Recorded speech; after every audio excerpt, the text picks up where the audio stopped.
My wife committing suicide was the one that really fucked me up. But with my dad, when he committed suicide, it made me kind of focus on my sobriety a lot more. So I struggled with a lot of depression, which was drug-induced depression, for a very long time after he ended up committing suicide. In a year and a month into my sobriety, I attempted suicide. Drugs and alcohol do a really good job of numbing everything. People don't understand how scary depression is. And depression isn't scary because depression, makes you cry or whatever. Depression is scary because it isolates you.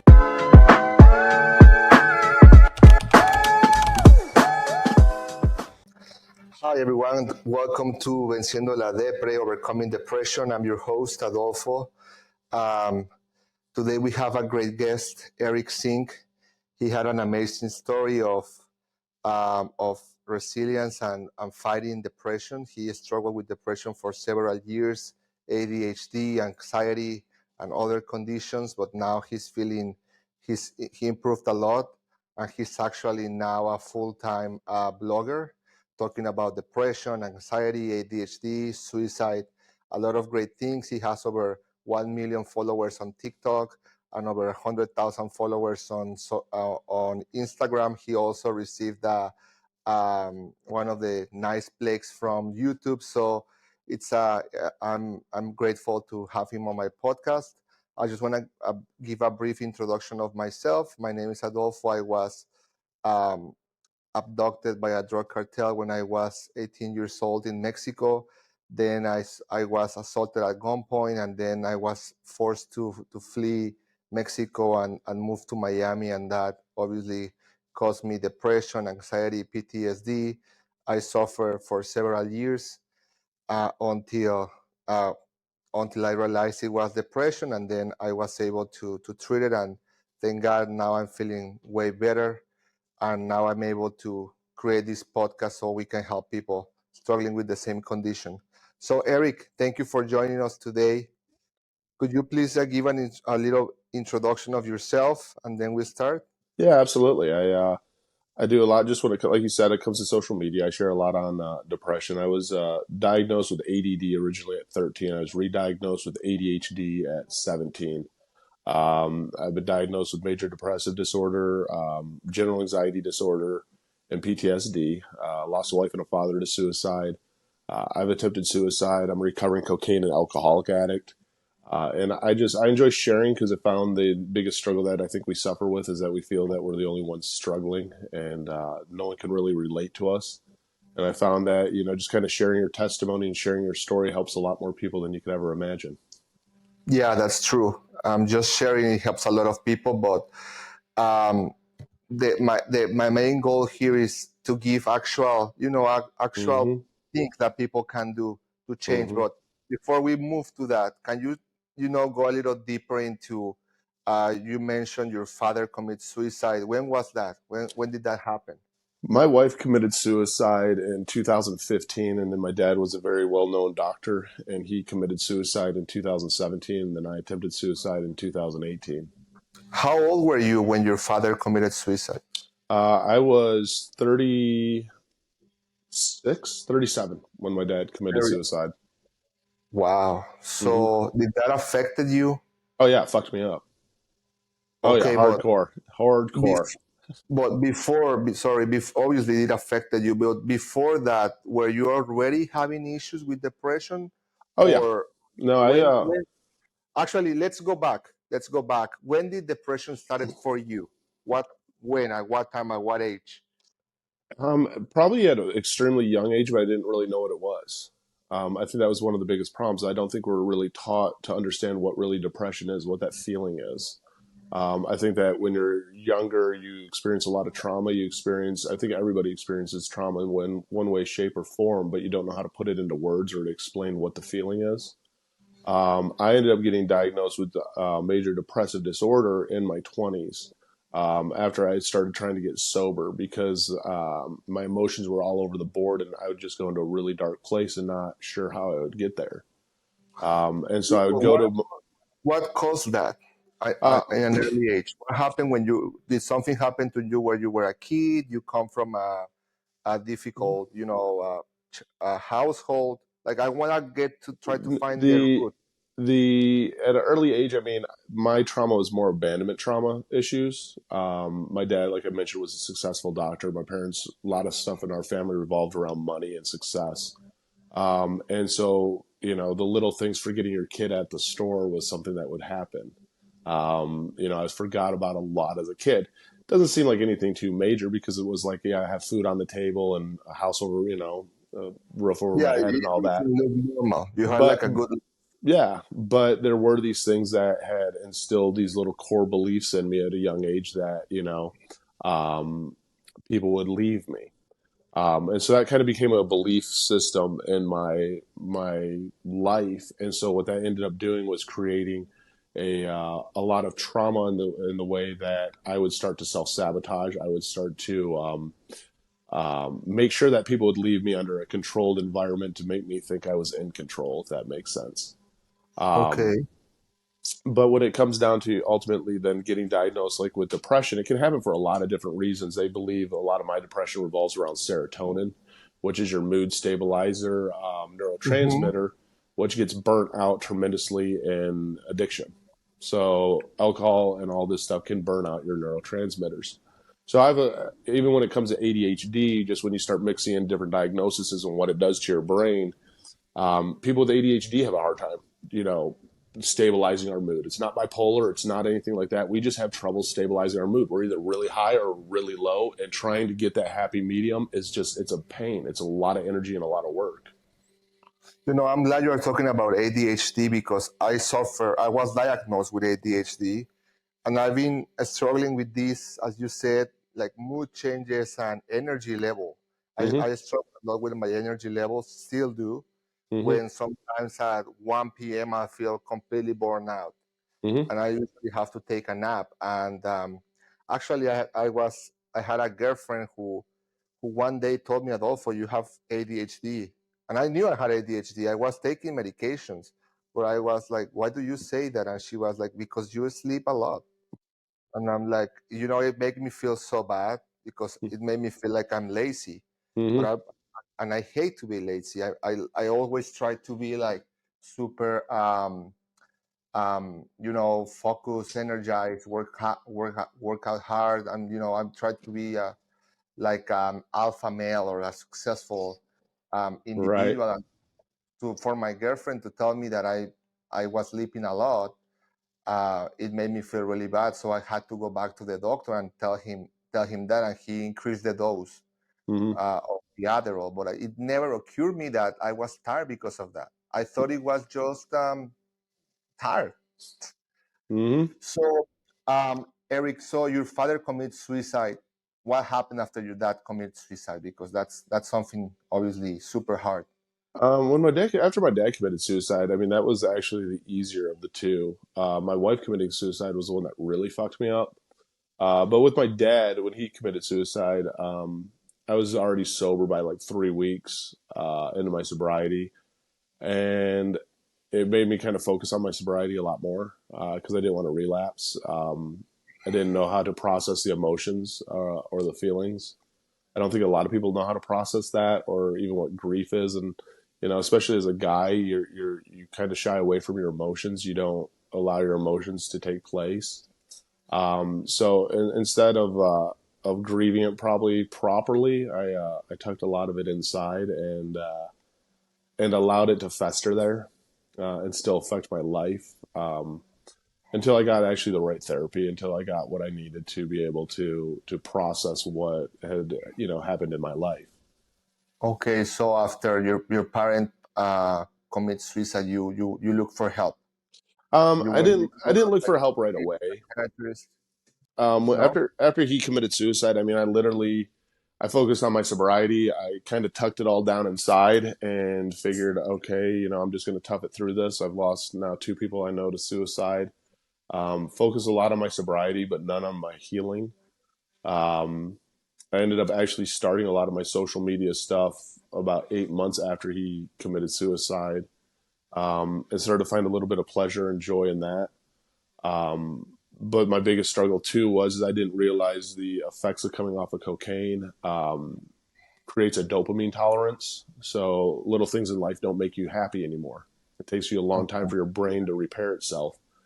And so I struggled with a lot of depression, which was drug induced depression, for a very long time after he ended up committing suicide. In a year and a month into my sobriety, I attempted suicide because I could not get happy. Um, Cocaine literally makes it to the point where it's such a powerful stimulant that little things in life don't make you happy anymore. You have too much of a tolerance built up, and it takes a long time for your brain to level itself back out. Okay, I understand. When did your wife commit suicide? She committed suicide in 2015. And was she diagnosed with depression? Was she looking for help, or it was something random? She wasn't looking for help. It wasn't random. I mean, we were both functioning, codependent, toxically codependent addicts. Her drugs of choice were alcohol and benzos. Mine was alcohol and cocaine. We ended up separating because our addiction was just too codependently toxic. Hoping that one of us would get sober at some point. Mm-hmm. And then about a year into our separation, she ended up committing suicide. And I found out through the sheriff's department, gave me a phone call, let me know that they found her body. Oh my God. Um, and so that was the one that I think messed me up a lot more than my dad's, just because I never experienced that one before in my life. Didn't know how to understand any of my emotions whatsoever. And so at that time, I wasn't sober either. And drugs and alcohol do a really good job of numbing everything. So it Yeah, of kind of drove course. me deeper into addiction. Wow. Eric, and how can someone recover from losing a wife? And after your wife committed suicide, and I'm asking you this because I don't know this person personally, but I know that it's a friend of a friend who his wife committed suicide, and it's been 10 years, and this person he haven't been able to have a new girlfriend. He's still So, blaming after 10 years. and that is a huge thing of just unhealed grief. You literally have to look for, if I could go back in time and do it all again and heal myself a lot quicker, I would have looked for a trauma therapist that specializes in trauma. Because the biggest problem is we do not differentiate self worth, self love, and we hold the blame on ourselves and don't process through the emotions of losing somebody. And the worst part is there's so much guilt there that you literally need a coach to help you open up those emotions and your feelings, because you almost feel embarrassed or ashamed to be angry. You feel embarrassed or ashamed to have rage at this person. It took me a long time to realize that I could be pissed at my wife. I could be pissed at my dad for killing themselves. That, yeah, I can feel that it was selfish of them to do it. I can be upset. To allow myself to have those emotions and to feel those emotions is actually a lot of healing. Um, and that alone starts, I think, a lot of the process of letting go, because your hindsight's always 2020. You know, you look back and you're like, man, if I would have picked up on this sign, or if I picked up on this sign, or if I picked up on this, you know, and that can put you into this prison. And a lot of it has to do with honesty and being open with somebody. And you're not that way with friends and family, because you feel that you have to be the bigger and stronger person, that, you know, you're ashamed of your feelings, if that makes sense. Yeah, Eric, you were able to remarry. I know you're married Hmm. now. I've seen your videos. Hmm. How long it took you to be able to remarry, or I actually got remarried a year after my wife committed suicide. It wasn't a good marriage. That was a bad one. I probably shouldn't have done that. I should have probably healed myself. We got married because she needed actually health insurance because she had melanoma. oh And so that one ended in divorce. And then I did it right, and I actually took time by myself to understand myself, to start living for myself. And a year of being single, I ended up meeting my wife now, and it's been good now. You know, it took a lot of therapy though to have a healthy relationship, a lot of work on both ends to have a healthy relationship, to have healthy communication and healthy validation. yeah, Eric, what could you say to, for example, this person who lost his wife, and it's been 10 years, and I'm sure he already tried therapy. I'm sure he tried a lot of things, and he's still in pain. What can Mm. you tell him? What would you tell him? Do this, and or change this, and you are going to see something, because after Yeah. 10 years or 12 years, still not being able to have a relationship, a normal relationship, and still getting depressed for 2 3 months. And this is a functional adult. I mean, he Hmm. gets depressed. He doesn't go out for like 2 or 3 months, but he's still like a manager in New York for a large company. So Hmm. he works, but out of work, his life is he's alone. He cannot have a new relationship. And that's where you have to learn your own self love. I mean, that's where a lot of it is. There's a lot of different exercises, and I wish there was a magic pill that would fix it all, but there isn't. But I will say this, that you become a prison to this, and if you're not addressing what that exactly that pain is, why do you feel guilty? Why do you feel pain? You start to own that. You start to build the self love and start living for yourself because you have to let go of the past. The past is the past Yeah, for a well, it reason. sounds easy, And but and no, it's not easy, it's right? it's hard as hell, and it's hard as hell to address it. And that's where I think for a lot of people it is finding your own way to address it. For me, journaling helped a lot. For me, sharing my dad's story and my wife's story helped a lot. Like these were things that actually helped me a lot with it. And talking to others even about suicide and realizing that we all feel the same way. It is all hindsight. Really coming to that understanding of my if they loved me, I know that, and the last thing that they would want to do is to have me sit here in pain and be in pain nonstop. So I have to start living life for myself and find my own self-worth. And I think that's the hardest thing to do is you're not living your life for yourself anymore. You're living it for somebody else who's no longer here, and that's impossible to do. So it puts you in a bad place nonstop. But that's where it's a lot of. I think it takes a lot of energy and a lot of trial and error to find out what works. Because no, therapy won't always work. But you know what? You might find a therapist that you do connect with. Sometimes it is a And little bit. and I think most importantly is the desire to heal. Yeah, you have to want to. Not everybody wants to. Some people are a victim to it and will always be. Yeah, some people want to stay a victim forever. Uh-huh. Correct. Yeah. Um, Eric, what you mentioned, you were addicted to cocaine and alcohol from a very early age. What caused Mhm. you that? Um, at 14 was when I started kind of drinking and stuff. I just wanted to fit in. That is a challenge of people who are, especially our ADHD. We are subjects to be able to be addicts very easily. Um, just because we have trouble fitting in, it makes us think that it's normal. It slows us down. Our brain's always searching for like dopamine hits. And so at 14, I started drinking. It wasn't, I thought it was cool. I thought I was fitting in. It was, I was young, dude. I was allowed to party. And that continued through high school. In high school, I ended up experimenting with Coke. I lived in Michigan, so it was probably cut with everything but Coke. Um, but it was fun. It was a party.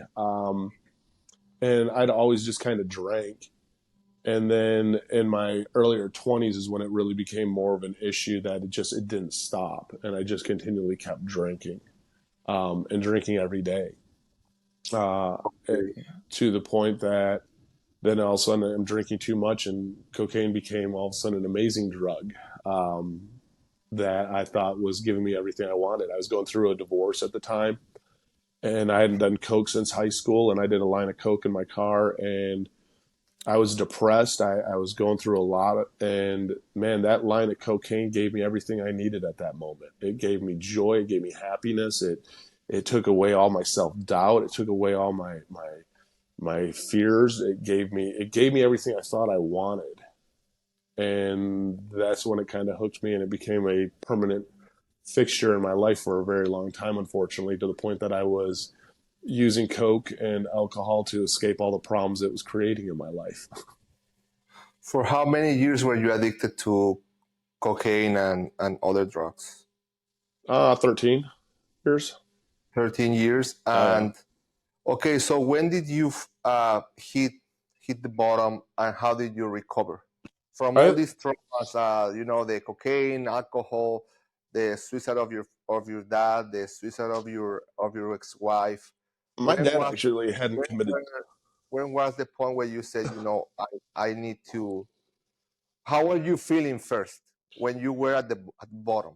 I felt horrible. My dad actually hadn't killed himself yet. I had a job. I was making 40, 50 grand a month, as a general manager at an RV dealership. I've always made really, really good money. And but I was just repeating the cycle. I was in an unhappy marriage. I was not grieving my wife's suicide. She had killed herself, and that's what really pushed me over the edge of.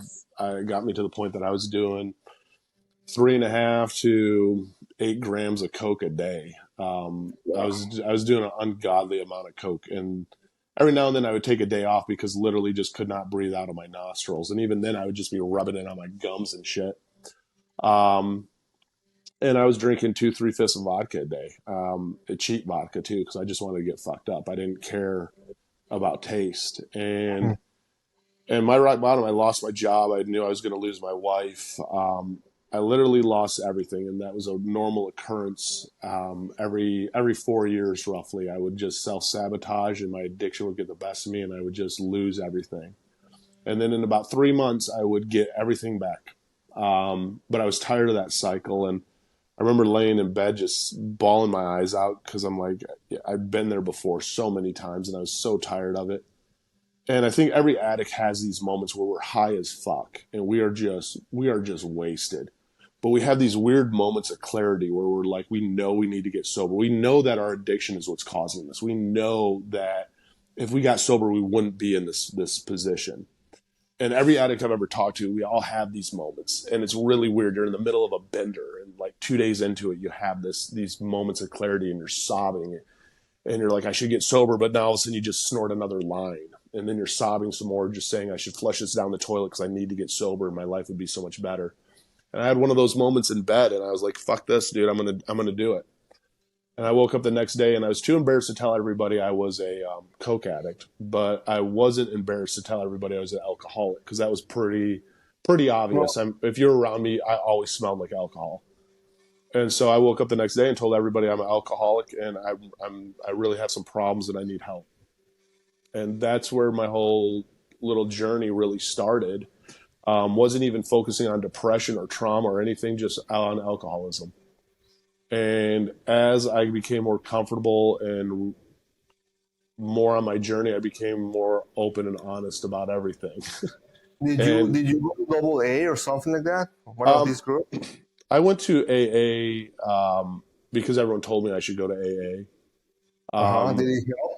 It helped because it put me around some sober people and it gave me some sober resources. But therapy helped a lot. Medication helped a lot. I realized that I wasn't What taking type of therapy were you doing? therapy. I was just, for the beginning, it was just general therapy. And then getting with my psychiatrist to go through my medications to find out, I'd gotten off my meds. So unmedicated ADHD is kind of dangerous, especially later on in life when you're trying to calm your brain down and you've gotten used to self-medicating. Because I'd stopped Adderall, I'd stopped every med I was taking, and I was literally medicating myself through alcohol and cocaine. And then getting with my just a general therapist of going, hey, this is what I'm struggling with. I kind of need help. But even then, I was lying to my therapist. But I needed tools to help me keep sober. Um, AA helped, and then I ended up finding some outpatient rehabs that helped, and there's a lot of different groups that helped. So for me, it was kind of a combination of a lot of different things that helped me kind of get sober. But what made my sobriety stick wasn't even AA or any of that. It was my dad killing himself. Because when my dad committed suicide, I was 3 weeks sober. And I've been trying to get sober at that point since I was 23. I'd go to AA for like 3 months and then say, fuck this. And I'd relapse for 2 years. Um, and so when my dad killed himself, I'd already talked to him about getting sober, and I knew he didn't really believe me that I'd get sober. And so it was kind of out of spite and out of anger that I stayed sober. So basically, you knew everything. I mean, you started going to AA when you were 23. You struggled with addiction of alcohol addiction, drugs addiction for many years. I'm assuming that at that time you probably already went to a psychologist, a Mm-hmm. psychiatrist. You were already on taking medication for ADHD, but it was not until you hit the bottom and you try to commit suicide, and then your dad commits suicide and your wife commits suicide, when it was like everything together and you said, I'm tired of this, I really want to change my life. Mm-hmm. Yeah, no, And it that's was. what created the change, right? Mm-hmm. No, and we create the change. I think the change takes time because, like, after my dad committed suicide, it wasn't. It was a I was sober 3 weeks when my dad committed suicide. And then in 2018, in August, I attempted suicide. And it was a year and a month after I'd been sober. Because I couldn't get happy. I didn't know why I couldn't get happy. And I tried a bunch of different antidepressants, and I found out antidepressants don't really work very well with me. I get very suicidal thoughts and urges with them. But I didn't realize a lot of my depression was because I'd had so much drug use that it was taking a very long time for my brain to go Yeah. back to normal. And that it wasn't actually uncommon for coke addicts to struggle with depression. I didn't realize that until later on.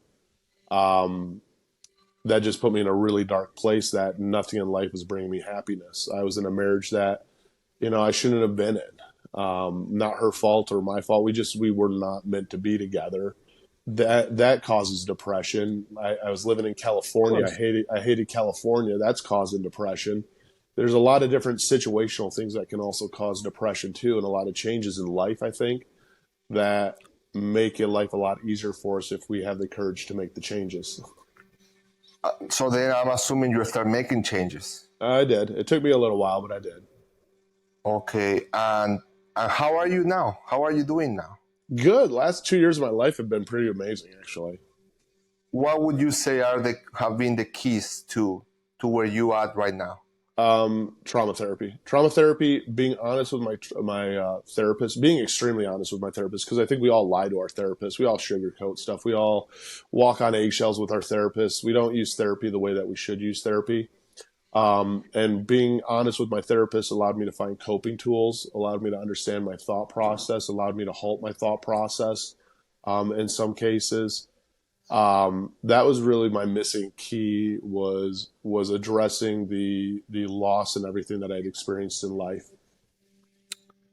Okay, something else that you have done, like if you could list 3 or 4 things for people to do to help them to really help them get out of depression, get out of all this horrible life of depression and addictions and crazy stuff. What would you say? What would you recommend?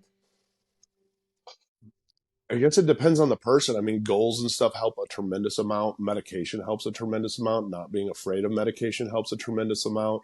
Um, for you, it's finding your own way, because that's the hardest thing. Is like we're all different. For me, having a gratitude journal helps me out a lot. Um, Being able to write down weekly what I'm grateful for helps keep my brain straight. Stuff as simple as taking a walk and going to the gym helps keep my brain straight. ADHD people, we don't like a routine, but we need a routine. So I have a basic routine that I follow every day, which helps me keep my brain straight. Um, I mean, it's literally not giving up and finding what works for you, because we're all so different. And I think that's where we fail at so much, is we compare ourselves with others, trying to seek this one answer that's not there, because it's not the same for everyone. Because we're all different. All of our experience have created us into a different individual. And so it's finding the strength to go, okay, let me find what works for me. Okay. Yeah, and again, I guess it goes back to the base that is wanting to change. You have to When want to you change. Some people don't. Yeah, some people don't want to change, and that's why I know a lot of people who are psychologists and psychiatrists for years, and they every year they get worse. Every Hmm year they need more medication. Every year they need more stuff, because at the end of the day, I believe that the change. You have to create a change. You need to want to change hmm that so that you can change. Yeah, no, Otherwise, there's you're too just many too many wasting time. people. Yeah, too many people live with a victim mentality. Too many people know that they're in an unhealthy relationship and an unhealthy marriage, but they're afraid to be alone. Why?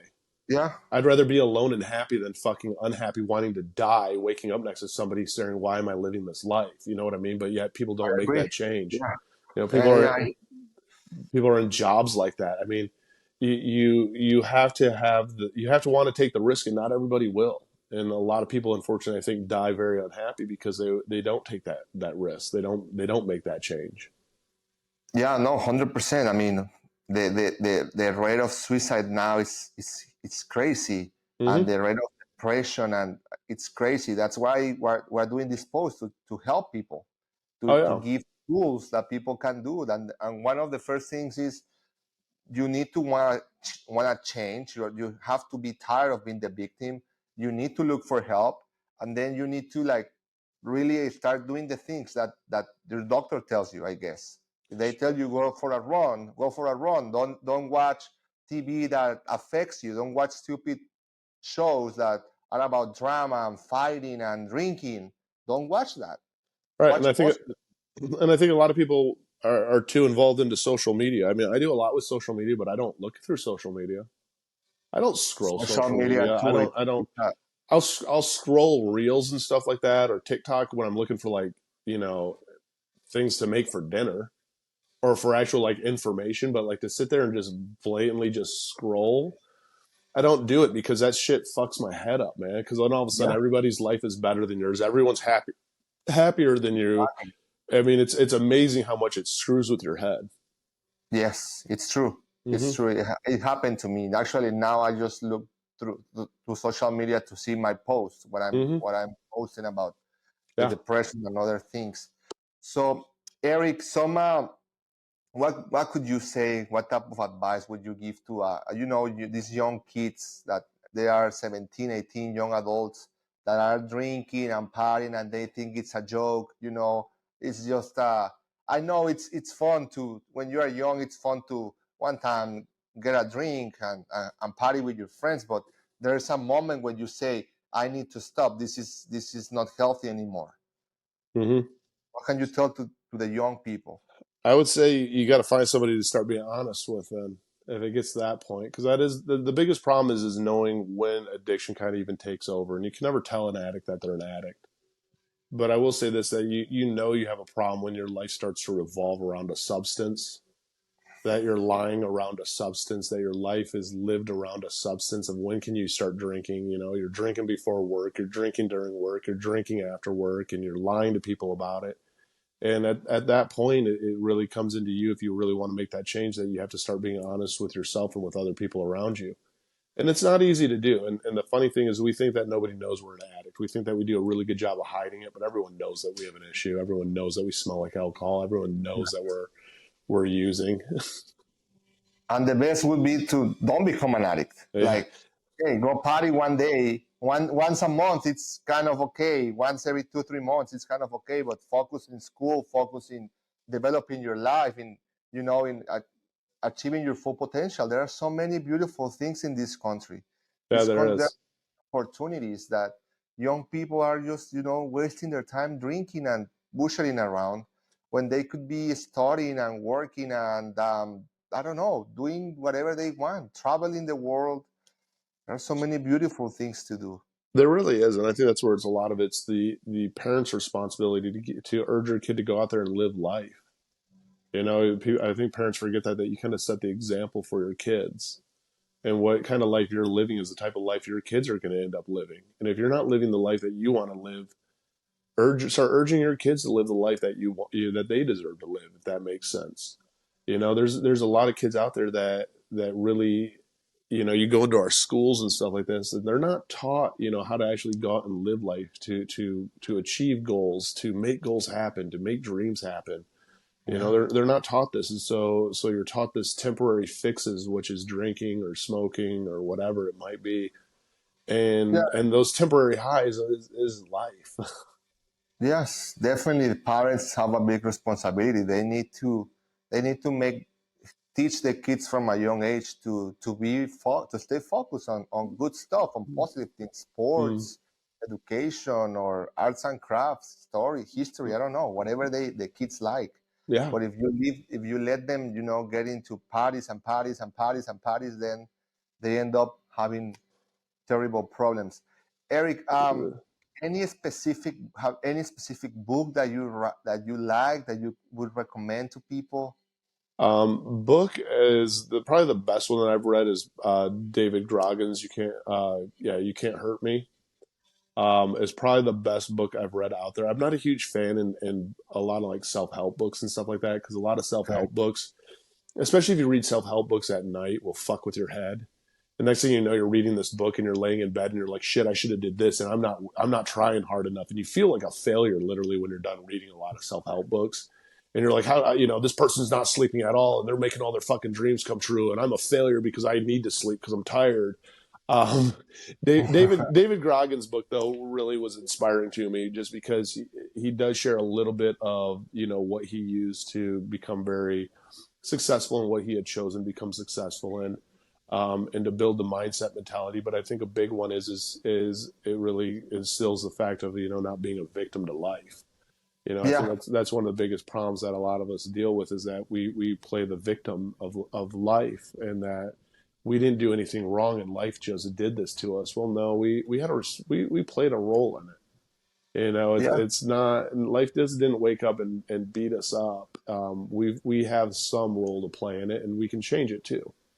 I agree. We are responsible for our own lives. No one else. Not your part. Mm, Not our parents. Not our wives or girlfriends. It's us. yeah, We no, are and the, that we are the captain of our lives. yeah, and that's where I think too many people base their happiness off of a relationship. That doesn't make sense to me. I mean, I'm in the happiest relationship I've ever been in, the healthiest relationship I've ever been in, because my wife and I look at each other and we're like, if you weren't here right now, if we weren't together right now, we had to end it. Yeah, I'd be sad, but you know what? My life isn't going to stop. We're not that dependent where, oh my God, if my partner leaves me, my world's over. Oh, woe is me. You know what I mean? It's like our partner's supposed to lift us up and be a part of our life. It's Yeah, not supposed to be our partner's not supposed to be our happiness. We're supposed to be our happiness, and our partner adds to that happiness and adds to that correct. strength. And I think a lot of us really get that screwed up and thinking that this, being in a relationship is what happiness is. And I see people that are in relationships and I'm like, dude, like, I feel sorry for you. You're in like a 10-year prison right there, bro. Yeah, yeah, yeah. Definitely. We a lot of people make mistakes. They, they Mm-hmm. they get the wrong wife. They get the wrong girlfriends. They choose the wrong friends, and unfortunately, the bad decisions um create bad results. They do. And we don't own our bad decisions. And then all of a sudden it's not like, oh, it was my fault. It's like, oh, this person did this to me. No, it's our fault too, because we put ourselves in that Oh, position. And that yes. was my biggest problem. And that was the biggest healing that I ever did. Because my biggest problem that I could never let go of for the longest time is I always played the victim to everything. Nothing was ever my fault. It was always poor me. I always played the victim. And the Yes. biggest healing I ever did and the biggest growth I ever did was learning not to play the victim anymore and to go, okay, this happened. What did I play? What did I do to create this? And it might only be 10%. That something might have happened in my life, but you know what? 10% of what happened and this bad thing that happened is my fault. How can I change this next time? And knowing that I can change an outcome or change the result of something next time when this happens by acting differently or saying something differently or walking away empowers me to know that I have the ability to keep my life however I want it to be instead of, oh, poor is me. It's my life just hates me.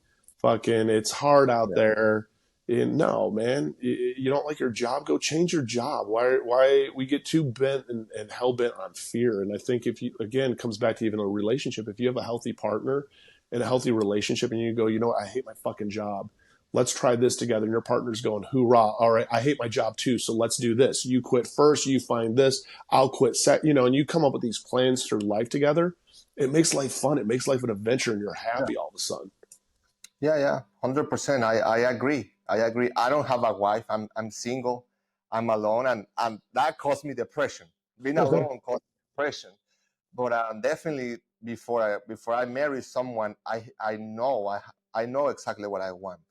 I know that I want someone who loves life, someone who is definitely not depressed or struggling with depression, someone with a good character, with happiness, a happy person, someone Mm-hmm. who understands that, who loves life. I mean, at the end of the day, life is so pretty. I live in Miami, and here you have your house.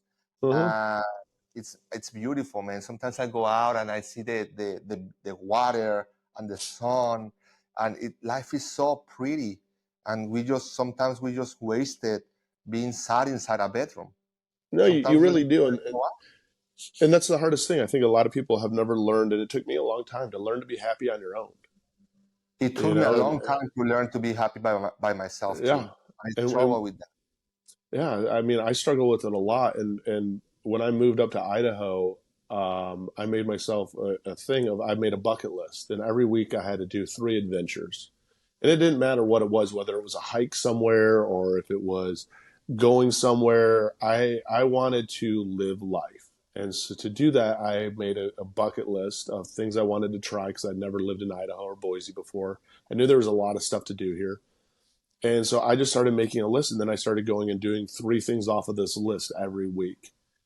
And now all of a sudden I'm becoming who I wanted to be. And when you become who you want to be, you attract people that are like you.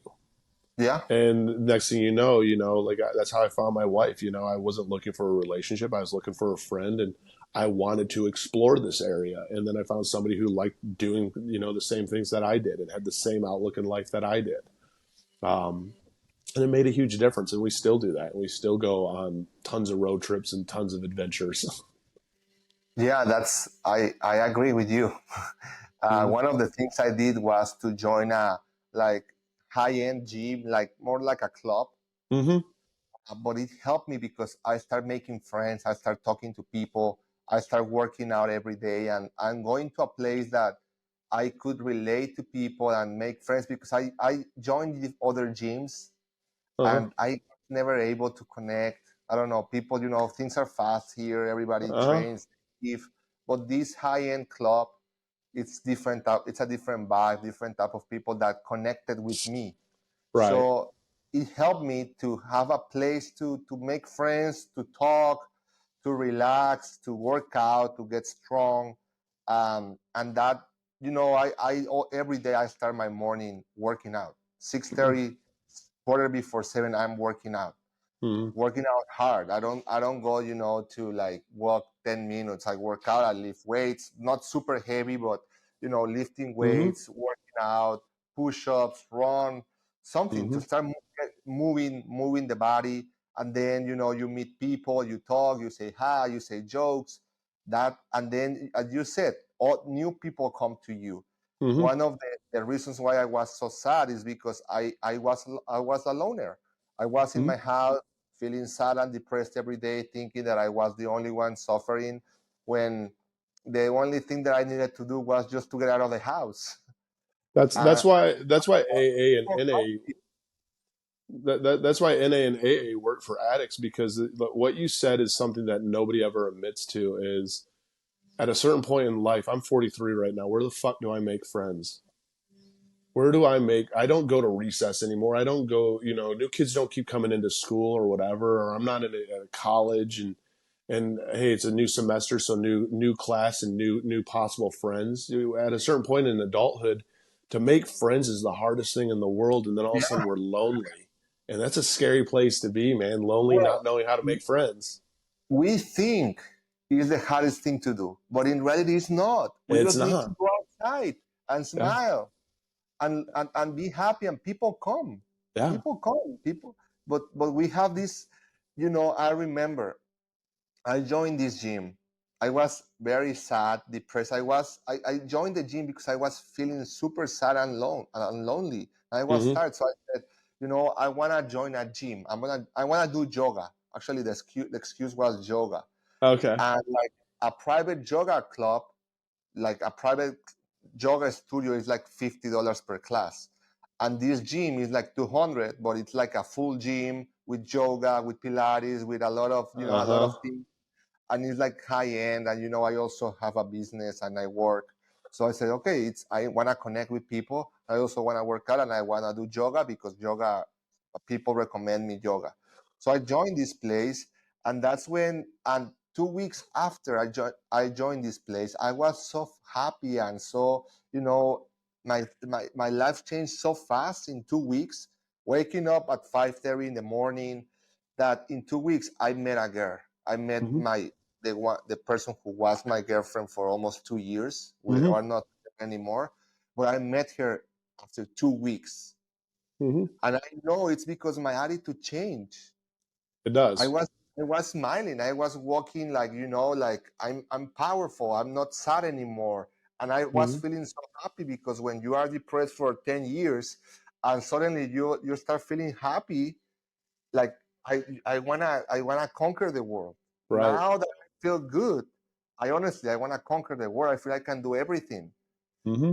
So it's amazing to recover, but we know there's a lot of people suffering, and we don't want people to think that now we believe that we are the big deal. Hmm. I still have my bad days. I still feel sad sometimes, but I fight every day. I think this is about fighting. This is a Hmm. fight. Life is a fight. Life is not a game. You have to fight to be happy. Yeah, and it's okay to admit that you have a bad day. Nobody has nobody has 100% good days. And if you have a bad day, just admit that it's a bad day. I mean, I do. I have some days where I look at my wife and I'm just like, man, today is just not a good day. It's not a good And day. you know what? I'm not going to Go to try the and, I'm not bedroom. even, Don't talk to me. yeah, yeah, I'm not even going to try and fight it. I'm not going to, I'm not going to put this whole focus on what's going to fix my day all of a sudden. No, let me just go Let at me it. And you know what? As I go through the day, I'll probably find my happiness, not dwell on the sadness. And you have to you have to want it, man. And that's the hard part and again, this is why like I do a lot of the stuff that I do. And, I used to do a lot of stuff for free. If you want to know the truth, like what made me really big on social media, you want to know what made me really big on social media? Huge. I had a TikTok following with like almost 2 million followers. That account I blew up and I grenaded on purpose. And I grenaded it on purpose and I grenaded all the accounts around it on purpose because I gave out my phone number every day because I wanted to help people. And I found that when you want to help people, people have to want to help themselves. Yeah. And that was the key that I'd always missed is I found I will surround myself and my person with people who want to help themselves, not who want the quick answer, who want the easy way out, because there is no easy way out. And when you surround yourself with people who just want an easy way out, they want a quick fix and they don't want to put in the work, it destroys your attitude. It destroys your mental health. It destroys everything. And you become like that who you surround yourself with. But if you surround yourself with people who go, yeah, I have some bad days and I have some shit that happens, but you know what? Ultimately, I want to have a beautiful day. You know what? We're going to have more beautiful days together now because I'm surrounding myself that people lift each other up because they put in the work and they don't just expect it to happen, if that makes sense. Of course, and definitely, I hate free. Yeah. Free is for It if was, people want things free, they don't value what it's free. You don't value when something is free. yeah, you don't value it at all. And that's why I think a lot of people don't value life because it's free. They don't Yeah, value what they no. have. They don't Yeah, value this yeah. We ability get that they, used to life. We get yeah, used to the sun when it's a privilege to have a sun. It's a yeah, privilege that we are up today, that we are talking, that we are breathing, yeah, no, but it we don't. is. And Okay, Eric. One last thing. What could you say to people who want to commit suicide, man? Someone who's watching this and he's like thinking about ending it. What can you tell him, man? You struggle with that. if you really don't want to commit suicide and you really, really want help, the one thing that I would tell somebody to do is you go outside and you don't talk to a family member, you don't talk to a friend. You go outside and you find 20 strangers, people that you do not know at all, grocery store, bus stop, wherever the fuck they are, mall. You go up to 20 people and say, hey, I need your help. I want to commit suicide. I want to die and I need help. 20 people that do not know you. And I guarantee you, out of those 20 people, 15 of those people will sit with you in the fucking dark until the light comes. 15 of those people will actually become your new best friend and want to help you because you are honest with them, you are open with them, and you didn't sugarcoat it. We get this belief that friends and family should help us, and friends and family will never help us when we're that dark of a moment because we will never be honest with friends and family because we don't want to hurt them. We already feel that we're a burden. We already feel that we're the problem. We already feel that they can't help us with our problems. Our depression has already isolated us away from friends and family. And so to ask friends and family for help, we're never truly going to. But a stranger who we don't know, who they don't know us, and we seriously unload and just look at them and say, I need fucking help. This person doesn't know us and they will actually help us. That's the beauty of what true help is and true support is. But some people don't really want that help either because it's scary to do. But that is Yeah, my suggestion. Like, if you really truly want to fight through this, go tell strangers that you're struggling. And these strangers will all of a sudden be your new best friend, man. They'll be giving you their phone number. They'll be taking you to the fucking hospital. These people will take it fucking serious yeah. because they don't know And you. And I want you call to, the hospital, if yeah, or call the hospital, call yeah, the the suicide line or 911. Do something. Yeah, human Don't. human nature kicks in. Human kindness kicks in, Yes, and and there's a lot of kindness. There's a lot of good people. hmm Most people are good. I think we are losing that, thinking that people are bad. For a long time, I was like, I had something against people because I had bad experiences with in a on a business, hmm and I felt everybody was bad. But hmm that's not true. I mean, people are good. Humanity is good. We have to believe in humanity, and life is beautiful. And yeah, please don't commit suicide. We yeah, beg no, you. I mean that's the reality of it. People don't understand how scary depression is, and depression isn't scary because depression makes you cry or whatever. Depression is scary because it isolates you. Your thoughts and conversations in your head are the scariest things in the world because it's not that you're having these bad thoughts. It's literally just isolating you day by day, where people are asking how you are and you're telling them, well, I'm okay. And they're like, okay, cool. And then they walk off and you're like, see, they don't fucking care. They should have known that my okay meant that I was struggling, but they didn't see that it meant that I was struggling. So they don't really care. These are the conversations we have. And that's where Yeah, depression truly sets us up and isolates us, and we don't realize that. And that's why, talking to, I think, to a stranger is what's key. I think so. I mean, a stranger or a professional or someone, Mm-hmm. but look for help. Don't stay there and do something crazy. Yep. Okay, Eric. Thank you so much. Thank you so Definitely, much. man. Thank you so much for joining me. And well, thank you for everyone for watching this episode. I hope you like it and that it helps you. And please share it with other people, with friends, family, whoever might need this. Sometimes it looks simple, but maybe for someone who is suffering, something might click and can create a huge change. Mm-hmm. So please do it. Eric, something else to end? No, I mean, the biggest thing I think is you got to just find the want to change. It's in there. I think we all want a beautiful life. It's just stepping outside your comfort zone. Yeah, 100%. Okay. Thank you so much, everyone. Thank you, Eric. We Definitely. love you. We send you hugs. And thank you so much for joining us today. Bye Definitely, bye. man. Later.